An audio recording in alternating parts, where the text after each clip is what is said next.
Hello everyone, सी language की online coding class में आपका स्वागत है। हम देखने जा रहे हैं सी लैंग्वेज होती क्या है।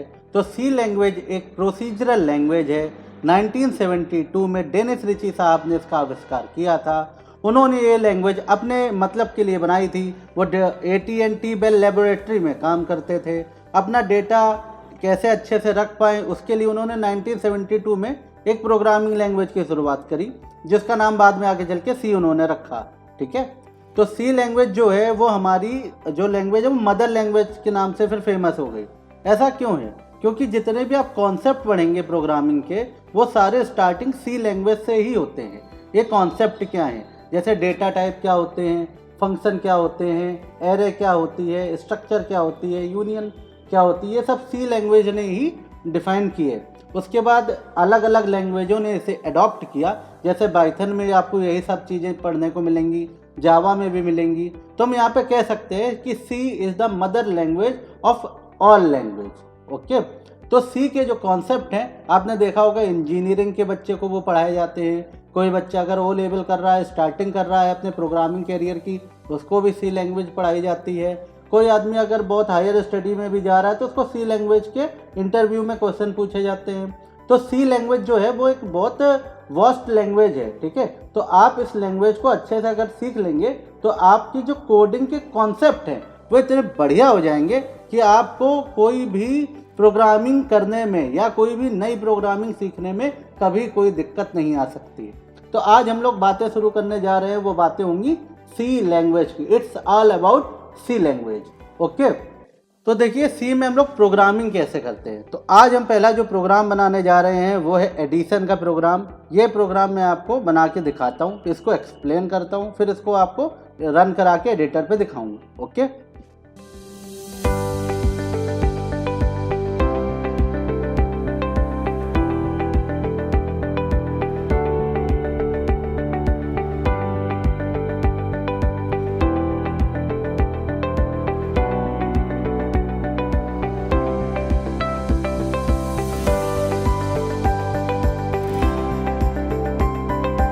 देखिए मैंने स्क्रीन पे पूरा कोड आपको लिख के दिखाया है। अगर इस प्रोग्राम को आप टाइप करेंगे और कंपाइल करके रन कराएंगे तो आपका सिंपल एक एडिशन का प्रोग्राम बनके तैयार हो जाएगा। तो पहला प्रोग्राम एडिशन का है, स्क्रीन पे लिखा हुआ है। ये प्रोग्राम वर्क कैसे करता है ये मैं आपको सिखाने जा रहा हूँ, ज़रा अच्छे से देखें और समझें। ठीक है, तो देखिए आपने पहली लाइन यहाँ पे देखिए, पहली लाइन में मैंने लिखा है वॉइड और मेन। तो यहाँ पे वॉइड और मेन का क्या मतलब है, देखिए। तो कभी भी आपको कोई नेम मिले जिस नेम के साथ में ये ब्रैकेट लगे हों तो आप उसको फंक्शन बोलेंगे। ओके, जब भी आपको किसी नाम के साथ में ब्रैकेट लगा मिले आप उसे फंक्शन बोलेंगे। आप अपने कोड में देखिए यहाँ पे मेन के साथ में ब्रैकेट है तो मेन एक फंक्शन हो गया। प्रिंटफ लिखा है उसके साथ में देखिए ब्रैकेट्स लगे हुए हैं, ये वाला और फिर ये वाला, तो ये भी आपका फंक्शन कहलाएगा। स्कैनएफ में भी देखिए आपको एक फंक्शन दिया हुआ है। ठीक है, यहाँ गेट सी एच देखिए, इसके आगे भी ब्रैकेट लीजिए तो ये भी फंक्शन है। तो आप देख रहे हैं यहाँ पे बहुत सारे फंक्शन हैं। तो सी लैंग्वेज में यही फंक्शन बहुत सारे होते हैं, इन फंक्शन का यूज आपको सीखना होता है। ठीक है, अगला टर्म क्या लिखा हुआ है, वॉइड। वॉइड एक तरह का आपका डेटा टाइप होता है। डेटा टाइप आप अभी इनिशियल शुरुआत कर रहे हैं तो आप 3 डेटा टाइप याद कर लीजिए कि सी लैंग्वेज में 3 तरह के डेटा टाइप होते हैं। एक इंटीजर हो गया, एक फ्लोट हो गया और एक कैरेक्टर हो गया। ओके, जब भी कोई हम इंटीजर वेरिएबल लेंगे या इंटीजर नंबर लेंगे तो उसको %d साइन से डिनोट करेंगे। फ्लोट के लिए हो गया %f, कैरेक्टर के लिए हो गया %c। याद करने के लिए आप c कैर का c तो %c, फ्लोट का f तो %f। अब इंटीजर है तो यहाँ पे डेसिमल नंबर मान लीजिए और %d। तो इंटीजर नंबर कौन से होते हैं, जैसे 10 हो गया, 11 हो गया, -12 हो गया, इनको इंटीजर नंबर कहा जाता है। फ्लोट नंबर क्या होंगे, जिसमें पॉइंट वैल्यू आएंगी, -10.2, 10.3, +11.4, -12.3, ये आपके फ्लोट नंबर हो गए। ओके, कैरेक्टर नंबर क्या होते हैं, जैसे आपका A हो गया, B हो गया, डॉलर हो गया, H हो गया, ठीक है, @ हो गया, ये आपके कैरेक्टर्स कहलाते हैं। तो ये डेटा टाइप्स होते हैं जो आपको पता होने चाहिए, सी में डेटा टाइप्स होते हैं। ओके, तो यहाँ पे आप देख रहे हैं वॉइड एक डेटा टाइप हमको दिया गया है। वॉइड डेटा टाइप का भी हम प्रयोग करेंगे, इसको हम बाद में एक्सप्लेन करते हैं। फिर आप देखिए यहाँ पे स्कोप दिया गया है, इसको बोलेंगे स्कोप। ये जो आपको लिखे हुए दिख रहे हैं इसको स्कोप बोलेंगे, ठीक है। यहाँ पे मैं इसको डिफाइन कर दे रहा हूँ, स्कोप। ये आपको क्या बता रहा है, तो जो ये मेन फंक्शन है ना, इसका स्कोप यहाँ से शुरू है और यहाँ तक ख़त्म है। इसके अंदर आप जो भी लिखोगे, माने इन ब्रैकेट्स के अंदर जो कुछ भी लिखा जाएगा वो सब मेन के अंडर में जाएगा, और मेन ही वो मेन फंक्शन है जिससे सी लैंग्वेज एग्जीक्यूट करना शुरू करती है। अब आप देख रहे हो आपके सामने 3 वेरिएबल लिए गए हैं। एक वेरिएबल है ए, एक वेरिएबल है बी, एक वेरिएबल है सम, ठीक है। 3 वेरिएबल है, यहाँ पे मैं 3 वेरिएबल बना लेता हूँ। एक वेरिएबल हो गया ए, एक वेरिएबल है बी और एक वेरिएबल है जिसका नाम है सम। आप यहाँ पे 3 वेरिएबल, 3 कंटेनर आपने बना लिए। इनमें आप यूजर से वैल्यू इनपुट करा सकते हैं, ठीक है। तो देखिए आपकी जो आउटपुट स्क्रीन होगी वो इस तरह की होगी, उस पर कुछ लिखा नहीं होगा, माने कि ब्लैंक होगी। तो जो यूजर है वो देख के कैसे समझे कि यहाँ पे उसे क्या करना है, तब आपको यहाँ पे कोई मैसेज पास करना पड़ेगा। तो मैसेज पास करने के लिए प्रिंट एफ फंक्शन का प्रयोग होता है। प्रिंट का मतलब होता है प्रिंट करो, एफ का मतलब होता है format.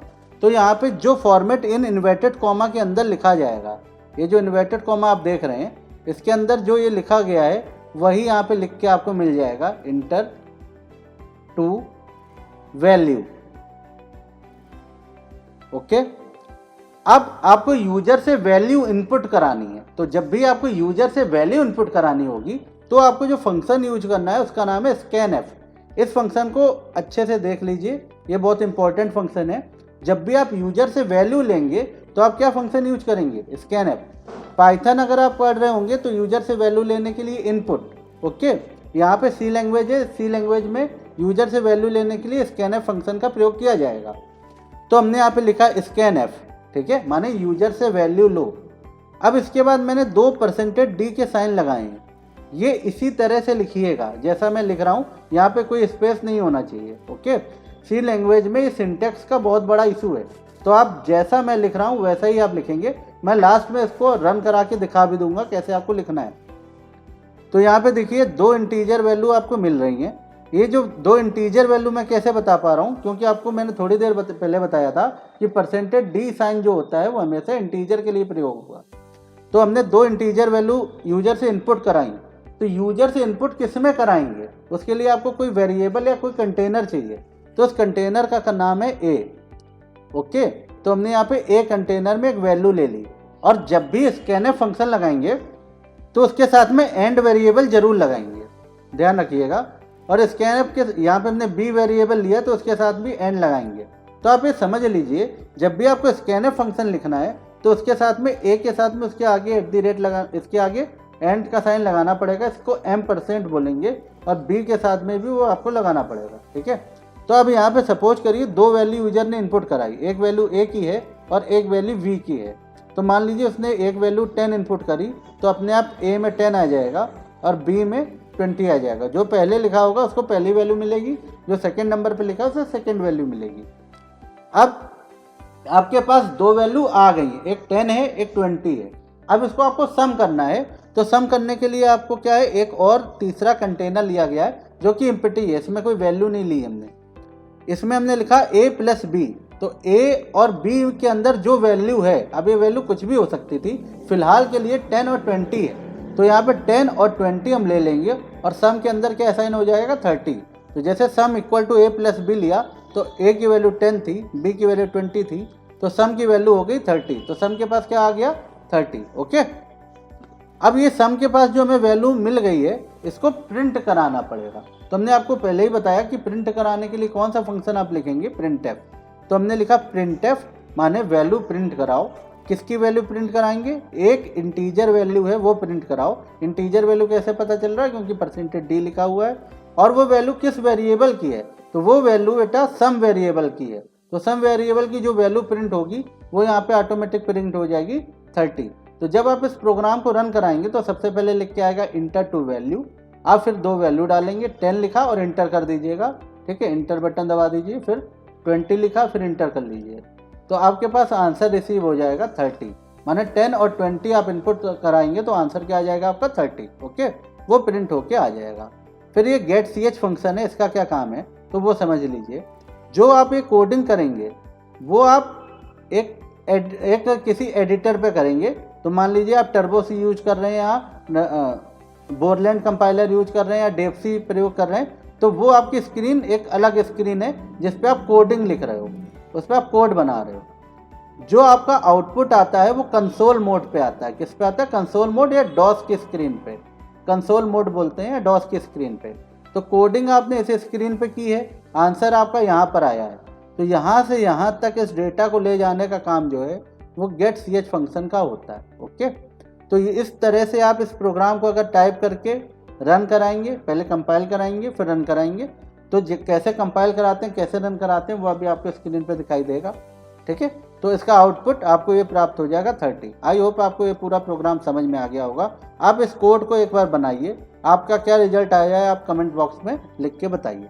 Thank you very much.